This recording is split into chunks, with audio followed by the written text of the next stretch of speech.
1 Pedro, capítulo 1.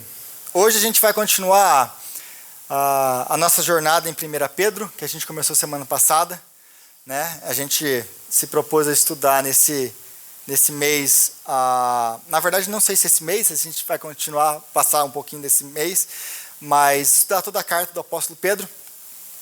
Começamos semana passada. Se você perdeu semana passada, se você não assistiu, você pode olhar, para quem não viu ainda, mas está no YouTube, né? Então, semana passada a gente conversou um pouquinho sobre 1 Pedro, capítulo 1, versículo 1 e 2. Hoje a gente vai do capítulo 1, continuando o capítulo 1, do versículo 3 ao versículo 9. Então, se você tem sua Bíblia aberta comigo aí, mais uma vez, convido você a ler a palavra. 1 Pedro, capítulo 1, versículo 3. Bendito seja o Deus e Pai de nosso Senhor Jesus Cristo. Conforme a sua grande misericórdia, Ele nos regenerou para uma esperança viva, por meio da ressurreição de Jesus Cristo dentre os mortos, para uma herança que jamais poderá perecer, macular-se ou perder o seu valor. Herança guardada nos céus para vocês, que mediante a fé são protegidos pelo poder de Deus até chegar à salvação prestes a ser revelada no último tempo. Nisto vocês exultam, ainda que agora, por um pouco tempo, devam ser entristecidos por todo tipo de provação. Assim acontece para que fique comprovado que a fé que vocês têm, muito mais valiosa do que ouro que perece, mesmo que refinado pelo fogo, é genuína e resultará em louvor, glória e honra quando Jesus Cristo for revelado. Mesmo não o tendo visto, vocês o amam. Apesar de não o verem agora, creem nele e exultam com alegria indizível e gloriosa. Pois vocês estão alcançando o alvo da sua fé, a salvação das suas almas. Senhor, nós te louvamos pela tua palavra, que é viva e é verdadeira. E nós te louvamos pelo privilégio que nós temos de abrir a sua palavra e lê-la. Agora nós clamamos a ti, ó Espírito Santo, que o Senhor venha nos iluminar o entendimento, para que possamos entender a sua palavra. Porque a mente racional humana não é capaz de compreender as coisas do Senhor. Nós carecemos da sua iluminação ao Espírito. Então nós te pedimos, abre o nosso entendimento, mas abre também o nosso coração, para que essa semente plantada hoje venha mudar a nossa vida, venha criar raiz, venha crescer e gerar frutos para a tua glória. É o que nós te pedimos. Fala conosco, Senhor, essa noite. É o que nós te pedimos em nome de Jesus. Amém. Então, semana passada a gente começou a estudar essa carta. Falamos um pouquinho sobre o contexto da carta. Ela é uma carta basicamente com um grande tema, um tema central. Pedro está escrevendo essa carta para quem? Está escrevendo essa carta basicamente para pessoas de classe baixa da sociedade, escravos, mulheres, pessoas que são na classe econômica baixa e dentro da própria casa. São pessoas que são sujeitas a outras pessoas, né? Então, são pessoas que não têm voz. E por causa da conversão deles, do paganismo pro cristianismo, essas pessoas estavam sofrendo perseguição. Que tipo de perseguição? Perseguição verbal de outras pessoas, dos seus vizinhos. Por quê? Porque eles não participavam mais dos cultos pagãos. Porque eles deixavam de fazer aquilo que na sociedade romana, desses locais, na verdade de todo o império, era praticado, eles deixaram de praticar essas coisas. Por quê? Porque agora a verdade para eles é outra coisa. Não é mais aquilo que eles costumavam fazer. E porque eles deixaram de fazer essas coisas, deixaram de praticar a imoralidade que eles praticavam, deixaram de praticar os cultos pagãos que eles praticavam, eles estavam sendo perseguidos. Ao ponto de que ele vai escrever aqui para escravos, que provavelmente é o nosso próximo tópico, ele vai escrever para escravos, para eles se submeterem aos seus patrões, aos seus donos. Por quê? Porque uma vez que você era escravo no Império Romano, no primeiro século, o seu dono, o seu patrão ali, ele tem total controle sobre a sua vida. Você pertence a ele. Então ele pode desde te abusar sexualmente a te abusar te batendo, torturando, porque você é uma propriedade dele. Então, ele está escrevendo, o apóstolo Pedro está escrevendo para essas pessoas: olha, fiquem firmes, mesmo no meio das tribulações. Por que eles estavam sofrendo então? Eles estavam sofrendo por causa da fé deles. Porque eles se converteram, eles estavam sofrendo por causa de Cristo. Então esse é o contexto da carta. E é uma carta, basicamente, de todos os capítulos a gente vai falar sobre sofrimento. Ele é uma carta que fala muito sobre sofrimento, sobre sofrer, o que é sofrer. E aí a gente já vem na introdução, no primeiro capítulo, ele vai falar o quê? Ele basicamente aqui ele está nos dando o evangelho, a razão por que nós sofremos, que é o evangelho, mas ele também é o quê? É o fundamento no qual nós podemos ficar de pé. E aí a mensagem a gente vai falar um pouquinho sobre, então, uma esperança viva. O que é uma esperança viva? Como que isso afeta a minha vida? No meio do sofrimento, se isso aqui que eles estão passando é verdade, se esse sofrimento todo que eles estão passando é verdade, eles estão sentindo isso no dia a dia deles, como eu posso viver essa vida nessa perspectiva cristã no meio desse sofrimento? O que é viver esse cristianismo no meio dessa vida que eu estou vivendo agora, perseguido, sendo maltratado, sofrendo? E aí ele vai falar sobre uma esperança viva. O que é? A gente vai falar um pouquinho sobre o que é uma esperança viva, né? Aí ele vai falar sobre a alegria no meio das perseguições. Como que eu me alegro no meio das perseguições? Né? E por final a gente vai falar um pouquinho sobre a obra de Jesus Cristo na cruz por nós, né? Então nosso primeiro ponto aí, uma esperança viva. Se você voltar aí no capítulo 1, no versículo 3, está dizendo assim: bendito seja o Deus e Pai de nosso Senhor Jesus Cristo, conforme a sua grande misericórdia, Ele nos regenerou para uma esperança viva, por meio da ressurreição de Jesus Cristo dentre os mortos. A primeira coisa que ele fala aqui, então, por causa da grande misericórdia de Deus. Todos nós somos salvos por causa da misericórdia de Deus. Não há mérito em nós, não há nada em nós digno de salvação. Deus nos salva porque Ele é misericordioso. E o que é misericórdia? Só para a gente relembrar. Misericórdia é Deus deixar de nos dar aquilo que nós merecemos. O que nós merecemos como pecadores? Morte, castigo, inferno. Isso é misericórdia. É Deus deixar de dar aquilo que nós merecemos. Mas Ele também age conosco em graça. E o que é graça? É Deus nos dar aquilo que nós não merecemos. Perdão, salvação, reconciliação. Então Deus, a primeira coisa que a gente vê aqui é Deus sendo misericordioso para conosco. Então ele vai falar assim: e Ele nos regenerou para uma esperança viva. O que é regenerar? A melhor tradução aqui, eu vi isso em inglês eles não usam regeneração. Eles usam o quê? Nascer de novo. Porque no original aqui no grego, a palavra usada aqui é nascer de novo. Então seria, Ele nos fez nascer de novo para uma esperança viva. Então, em certo sentido, o que é nascer de novo? É ter uma esperança viva. E o que é uma esperança viva? Essa é a grande chave para entender todos esses versículos que a gente leu.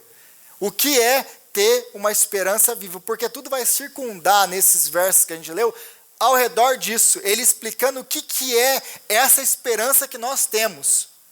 Porque é essa esperança que vai ditar para nós como nós vamos viver. Com o estilo das vidas, como nós vamos responder a esses sofrimentos que eles estão passando. Então, nós fomos regenerados, ou nós nascemos de novo. Ele nos causou, porque aqui é Deus causando que nós nascêssemos de novo. Ele nos fez nascer de novo para uma esperança viva. Existem dois tipos de esperança, a viva e a morta. E aí eu vou entrar um pouquinho com vocês sobre essa questão da esperança viva, e vou dar alguns exemplos do que é uma esperança viva e do que é uma esperança morta. Na verdade, eu não, o apóstolo Pedro. Então, uma coisa que a gente tem como certeza na nossa vida então na verdade são duas coisas, que nós vamos morrer. Isso é uma certeza que a gente tem na nossa vida, nós vamos morrer. Agora, a segunda certeza na vida que nós temos, e não importa a sua classe social, isso não importa se você o seu grau de educação, não importa nada, não importa você tomar todas as decisões corretas na sua vida, uma coisa, nós não estamos livres nessa vida, nós vamos sofrer. Por quê? Porque nós vivemos num mundo caído, num mundo em que foi dominado por causa do pecado, do nosso pecado. E por causa do pecado, nós vamos sofrer. Então, é inevitável na sua vida que você, uma hora ou outra, enfrente sofrimento. De um jeito ou de outro, nós vamos sofrer. A grande questão é, como que eu passo pelos sofrimentos? Como que eu vivo os sofrimentos dessa vida? Como que eu posso enfrentar essas coisas? Porque é essa a resposta que o apóstolo Pedro está querendo dar para aqueles que estão enfrentando sofrimento, para quem ele está escrevendo. Como que nós enfrentamos esses sofrimentos? E a resposta é com uma esperança viva. E aí o que é uma esperança viva? Tem um livro do Viktor Frankl, tem ele em português também, se eu não me engano, o título do livro em inglês é Em Busca pelo Significado, né? Seeking for Meaning. Basicamente, Viktor Frankl, ele é um psicanalista judeu que foi para o campo de concentração. Ele passou por Auschwitz. Então ele esteve em Auschwitz e ele saiu de lá. Ele saiu vivo, depois que a guerra acabou. Então, e ele já era doutor, e ele estava lá no campo de concentração, ele já era doutor. E as pessoas não deixavam de procurar o Viktor, né, durante esse tempo que ele estava lá. E aí ele percebeu ele classificou, e no livro dele vai falar isso, ele viu como que pessoas, elas lidavam com o sofrimento. E existem basicamente 4 tipos de pessoas, ou 4 tipos de grupos, na hora de responder ao sofrimento. E o primeiro grupo que ele descreve são o quê? Os agressivos. Nossa, voltei lá atrás. Esse aí. Então, o primeiro grupo é aquelas pessoas que, por causa do sofrimento, mesmo que elas fossem bondosas, pessoas amáveis, pessoas que normalmente eram pessoas boas, eram calmas, por causa da pressão, do sofrimento que elas estavam passando no campo de concentração, essas pessoas se tornavam o quê? Agressivas. Aí, o segundo grupo, esse outro grupo é aquela pessoa que, por causa daquilo que ela estava passando, elas entravam numa apatia. O que acontecia com elas? Depois de um certo tempo no campo de concentração, aquela pessoa, ela perdia totalmente a sua esperança. E ela começava, então, a cair numa depressão profunda, ao ponto de que nada mais para ela importava. Se ela estivesse viva, se ela estivesse morta, se as pessoas batessem nela, ao ponto de elas diariamente tinham que se apresentar fora dos quartos e passar por várias coisas, né? Triagem, etc. Elas já não levantavam mais da cama ou da onde elas estavam, para ter que ir lá tomar banho ou alguma coisa. Para elas não fazia mais diferença. Então, essas pessoas, elas se tornavam tão apáticas ao ponto de não responder mais a comando nenhum, por causa do sofrimento que elas estavam passando. E por causa disso, os soldados acabavam matando e por aí vai. O terceiro grupo é o grupo da restituição.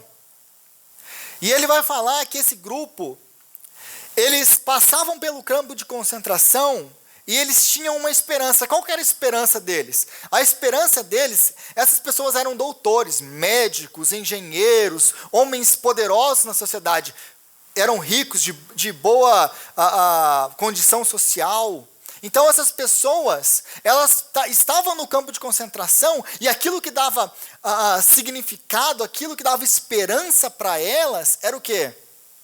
Que assim que elas passassem por tudo aquilo, aquilo que elas tinham antes, seria o quê? Retornado para elas. Família, bens, o sucesso, a carreira, essas coisas retornariam para elas. Então elas seguravam aquilo para passar por aquele momento como? Não, eu vou conseguir passar por isso aqui, porque se eu passar por isso aqui, eu vou ter minha vida de volta. Mas aí, mesmo depois que ele saiu do campo de concentração, ele vai relatar que essas pessoas que também saíram, e que também, como ele, eram pessoas bem-sucedidas, o que aconteceu com essas pessoas? Elas saíram de lá e tiveram de volta os seus bens, as suas posses, o seu trabalho? Tiveram. Só que essas coisas completaram essas pessoas? Não. O que acontecia com essas pessoas que passaram pelo campo de concentração e que se agarraram a essas coisas como, não, se eu passar eu vou ter de volta? O que acontecia com essas pessoas é que elas viam que aquelas coisas não completavam elas. Que nada do que eles poderiam ter ou receber depois do campo de concentração valia a pena ter passado por tudo aquilo. Então, muitas delas se matavam ou entravam em depressão também profunda. Por quê? Porque a esperança delas estavam em coisas ou materiais, em bens, ou em posições, ou em outras pessoas, porque muitos se agarravam à esperança de rever esposa, filhos, o que muitos deles não voltaram a ter, mas alguns sim. Mas eles viram que o trauma causado pelo campo de concentração, nada daquelas coisas que foram restituídas completou. Aí ele vai relatar um quarto tipo de grupo. Qual que é o quarto tipo? São pessoas que passavam por tudo aquilo, mas que elas tinham uma esperança que ia além desse tempo. E ele, como não é um cristão, né, ele vai, alguém lá no céu está me olhando, ou Deus, muitos judeus que creem em Deus, que Deus, então essas pessoas, esse quarto grupo, eles tinham um diferente tipo de esperança, que é o que o apóstolo Pedro aqui vai falar, que é uma esperança viva. Então, a vida ela só vai fazer sentido para nós se nós tivermos o quê? Uma esperança viva. Só se nós tivermos uma esperança viva. Porque se a nossa esperança ela estiver colocada em qualquer outra coisa que não seja em Deus, isso não vai preencher. Por quê? Porque todas essas coisas, na linguagem do apóstolo Pedro, são coisas que vão o quê? Vão perecer. São coisas que não vão permanecer. São esperanças mortas. Ao contrário de Deus, porque a única esperança, que é a esperança viva, é aquela que é encontrada em Deus, porque Deus está vivo.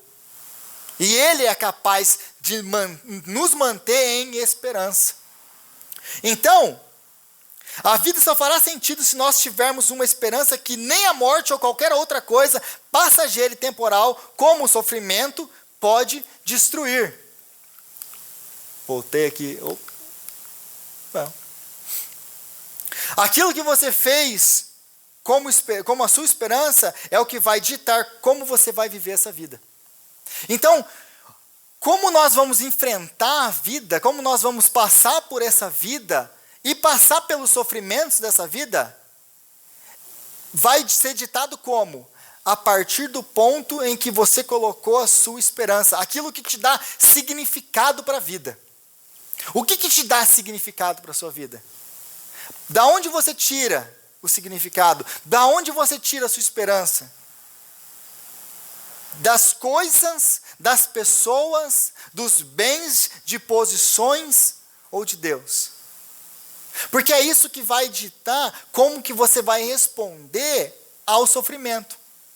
Aí você vai poder responder como os outros 3 grupos anteriores, que colocaram a sua esperança em coisas mortas, temporais, passageiras, ou como aquele quarto grupo que passou. E esse grupo, ele se restabeleceu. E mesmo muitos daqueles que não receberam nada de volta, eles se restabeleceram, conseguiram voltar a ter uma vida, conseguiram prosseguir com a sua vida. Por quê? Porque a esperança deles não estava em coisas finitas, mas no Deus que é infinito, no Deus que é eterno e que é capaz de nos manter em esperança.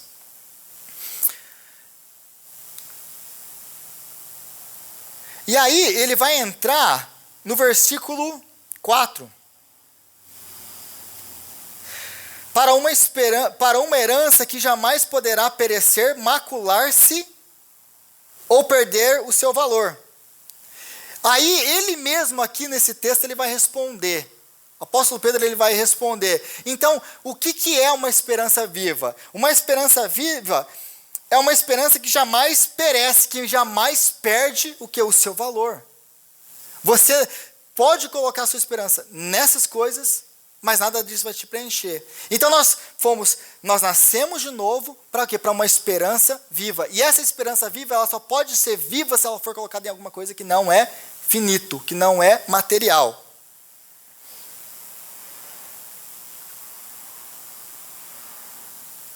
Esse meu tablet hoje está uma benção. E aí a gente chega no versículo 6 e 7. Nisto vocês exultam, ainda que agora, por um pouco de tempo, devam ser entristecidos por todo tipo de provação. Assim acontece para que fique comprovado que a fé que vocês têm, muito mais valiosa do que o ouro, que perece, mesmo que refinado pelo fogo, é genuína e resultará em louvor, glória e honra quando Jesus for revelado. E é interessante que a palavra que ele vai usar aqui, nisto vocês exultam, ainda que por um pouco de tempo devam ser entristecidos por todo tipo de provação. Nisto vocês exultam, mesmo que agora vocês estejam passando por tribulações, por sofrimentos. O nosso grande problema é que a gente anula uma coisa, por exemplo, se eu estou feliz, eu não posso estar triste ao mesmo tempo. É uma contradição na nossa cabeça. Como que eu posso estar feliz e triste ao mesmo tempo? Mas exatamente isso que o apóstolo Pedro está falando aqui. Ele está falando que nós exultamos, na verdade, aí a palavra aí é extremamente nos alegramos. Essa palavra que ele fala exultar, é estar de maneira extremamente alegre. Como se alguma coisa maravilhosa aconteceu na sua vida. Você já ficou extremamente alegre por alguma coisa? É essa palavra que ele está usando aqui, que a versão em português usou como exultar. Estar extremamente alegre. Nós devemos estar extremamente alegres. Mas, ele também coloca que está no presente tempo aqui, o quê? Que vocês estão passando por sofrimentos. Como que eu posso estar extremamente alegre passando por sofrimento? Eu estou sofrendo e ao mesmo tempo eu estou alegre. Porque na nossa cabeça nós geralmente estamos passando por sofrimentos e eu estou triste. Mas o que ele está falando aqui não, vocês estão passando por sofrimentos e vocês estão extremamente alegres. Como que funciona isso? Mais uma vez, se você colocou a sua esperança em algo que não é de aqui, de agora, como ele vai explicar aqui para nós, então você pode ter esse tipo de alegria, que não está colocado também nesse tempo. Por quê? Porque ele vai falar que, versículo 6, nisso vocês exultam ainda que agora por pouco de tempo devam ser entristecidos por todo tipo de provação. Assim acontece para que fique provado que a fé que vocês têm é muito mais valiosa que o ouro que perece. A nossa expectativa, a nossa alegria, ela está no quê? Quando ele fala, nisto vocês exultam. Nisto o quê, apóstolo Pedro? Nisto vocês exultam. E aí ele vai dar algumas. Se a gente leu semana passada e reler aqui de novo, você vai ver que ele dá algumas coisas, algumas dicas aqui para nós, no que nós exultamos e por que nós podemos estar alegres no meio da dificuldade, no meio da prova, no meio do sofrimento.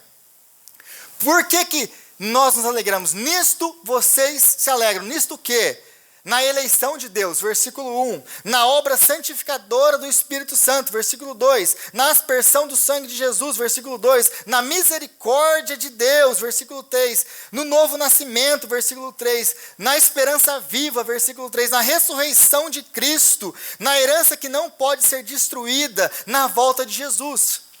Nisto aqui vocês se alegram, mesmo que agora vocês estejam passando por todo tipo de sofrimento. Então, aonde está a nossa alegria? Está naquilo que a gente pode ter? Aonde está a nossa esperança? Está naquilo que a gente tem, o que a gente pode possuir? Não. A nossa alegria está nessas coisas. Na eleição de Deus, na santificação do Espírito Santo agindo em nós, na aspersão de Cristo, na morte de Jesus Cristo na cruz pelos nossos pecados. Por que então que eu posso passar pelos sofrimentos e estar alegre ao mesmo tempo? Porque não são as condições passageiras que me fazem ser feliz. O que me faz ser feliz? São essas coisas. E nisto nós exultamos. É nisso que nós exultamos. É nisso que nós nos alegramos. E aí a gente pode ter esse passar por sofrimentos e estar feliz ao mesmo tempo. Então, existe aí toda uma sequência que ele vai seguir. É por isso que eu tentei colocar aí para você de uma maneira mais visual. Nós nascemos de novo, fomos regenerados para o quê? Para uma esperança viva, para ter uma herança que não pode ser destruída, ou seja, essa esperança viva ela não está colocada em coisas, ela não está colocada em nada finito, não está colocada em pessoas ou em nada desse mundo, ela está colocada em Deus, e isso nos traz uma alegria que não depende de circunstâncias. Mas aí ele vai continuar, e vai falar, eu parafraseei, os sofrimentos acontecem para que fique comprovado que a fé que vocês têm, muito mais valiosa do que ouro que perece, mesmo que refinado pelo fogo. Porque a grande pergunta que pode acontecer na nossa cabeça é por que nós sofremos. Por que nós sofremos? Por que Deus permite nós passarmos por sofrimento? Essa, na verdade, é uma das grandes perguntas da teologia. Se Deus ele é bom, se Deus ele é todo poderoso, por que o sofrimento existe? Por que Deus nos permite passar por sofrimento? Aliás, esse é o grande argumento do ateísmo. Se Deus ele é bom, se Deus ele é amoroso, e se Deus ele é totalmente poderoso, o mal não poderia existir. Aí o argumento é, se Deus ele é bom, ele não é e amoroso, ele não é todo poderoso, porque o mal existe. Se Deus ele é todo poderoso, ele não é bom. Por quê? Porque o mal existe. Então, esse é o grande argumento dos ateus. Se você conversar com um ateu, ele vai te jogar esse argumento na cara. O seu Deus não é todo poderoso. Por quê? Ou ele não é bom. Por quê? Porque o mal existe. Mas o mal existe por causa do pecado humano, por causa da desobediência humana. E nós sofremos, por que nós sofremos? Porque nós vivemos nesse mundo caído, foi o que eu falei na introdução. Mas por que Deus nos deixa passar pelo sofrimento? E aí a resposta ele vai dar no versículo 7. Ele nos deixa passar para o quê? Muito mais valiosa do que o ouro, para provar que a nossa fé é muito mais valiosa do que o ouro que perece, mesmo que refinado pelo fogo. É genuína e resultará em louvor, glória e honra, quando Jesus Cristo for revelado. Então, do que ele está falando? Do que o apóstolo Pedro está falando aqui? Ele está usando uma metáfora do ouro e o fogo. Eu nunca mexi com ouro, e eu nunca refinei ouro, eu nunca mexi com purificar ouro. Mas alguma coisa sim a gente entende de purificação de ouro. Como que funciona? Para que as pessoas colocam ouro no fogo? Para que eu vou colocar ouro no fogo? Quando a gente coloca o ouro no fogo, acontece o que com ele? Ele fica maleável, ele avermelha, ele vai ficando o quê? mais líquido, em estado mais líquido, ele vai amolecendo, certo? Mas o que acontece com todas as impurezas do ouro? Elas são destruídas, elas queimam. Então, por que o apóstolo Pedro está usando essa metáfora do ouro aqui? O que ele tem na cabeça quando ele está usando aqui? Ele está basicamente nos dizendo, assim como o fogo não destrói o ouro, quando você coloca lá, você não destrói o ouro, ele vai sair de lá purificado. Da mesma maneira, os nossos sofrimentos nessa vida, eles não são capazes de nos destruir. Por quê? Porque é o Senhor quem cuida de nós, é o Senhor quem nos guarda, é o Senhor quem vai nos guiando nessa vida, é o que Ele está prometendo aqui. É o Senhor, aqueles que são guardados pelo poder de Deus, nós somos guardados pelo poder de Deus. Então, mesmo que nós passemos pelos sofrimentos, um texto que a gente leu semana passada, de Isaías capítulo 43. Quando passares pelas águas, elas não te submergirão. Quando passares pelo fogo, ele não te queimará. Ele está falando, se você passar pelas águas, se você passar pelo fogo, não. Ele está falando, quando você passar pelas águas, você não vai afogar. Quando você passar pelo fogo, ele não vai te queimar. Ele não está falando se, ele está falando quando. Nós vamos passar. Mas assim como o ouro, ele é testado no fogo, ele é purificado no fogo, as nossas tribulações, as nossas angústias nessa vida, os nossos sofrimentos, as nossas perseguições por causa de Cristo, eles são purificadores para a nossa vida. Para quê? Continua lendo aí. Assim acontece para que fique comprovado que a fé que vocês têm, muito mais valiosa do que o ouro que perece, mesmo que refinado pelo fogo, é genuína e resultará em louvor, glória e honra, quando Jesus Cristo for revelado. Então, o que vai acontecer com esses sofrimentos que nós estamos enfrentando na nossa vida? Eles vão nos purificando em primeiro lugar. Em segundo lugar, no dia em que Jesus Cristo for revelado do céu, que Ele voltar para glorificar o nosso corpo, para estabelecer o novo céu, a nova terra, nesse tempo, estabelecer o reino para sempre dele, vai ficar comprovado que a nossa fé é genuína. Vai ficar comprovado para todas aquelas outras pessoas que Ele foi poderoso para nos guardar em face de todo tipo de sofrimento. Ele nos guardou. A nossa fé é uma fé que está colocada em Deus e não em nada do que é agora e temporal.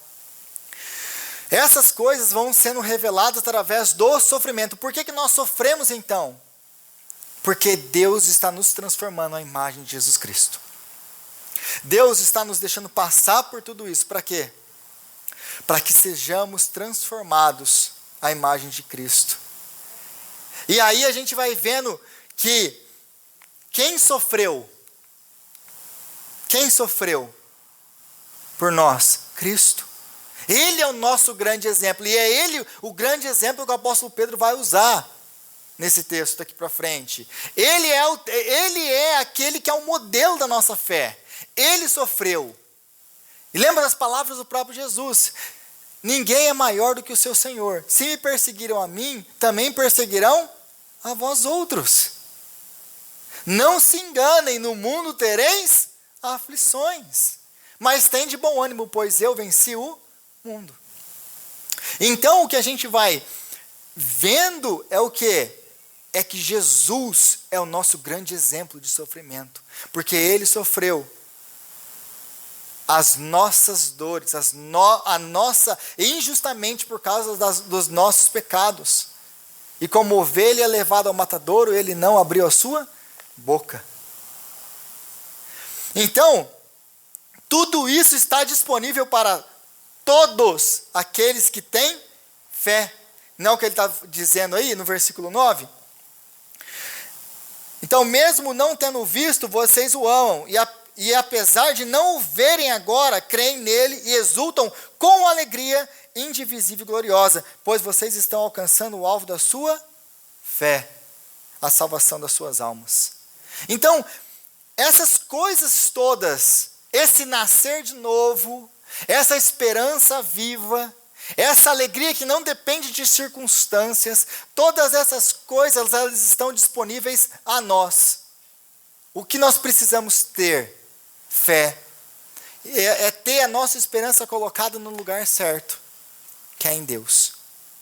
E então, porque Ele nos aspergiu com o seu sangue e ressuscitou para a nossa justificação, nós temos a certeza de que essas coisas são nossas em Cristo.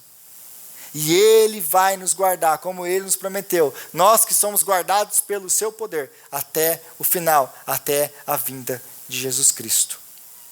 A grande pergunta que fica é, aonde você tem colocado a sua esperança? É uma esperança viva? Ou a minha esperança tem sido uma esperança morta? Uma esperança colocada em coisas, em pessoas? Ou em posições? Aonde está a sua esperança? Aí a gente vê pessoas muitas vezes tristes. E tô falando, gente, quando eu falo de pessoas, estou falando de cristãos. Porque lá fora eles não têm essa esperança. Então a gente não tem por que esperar que os de fora tenham uma esperança viva.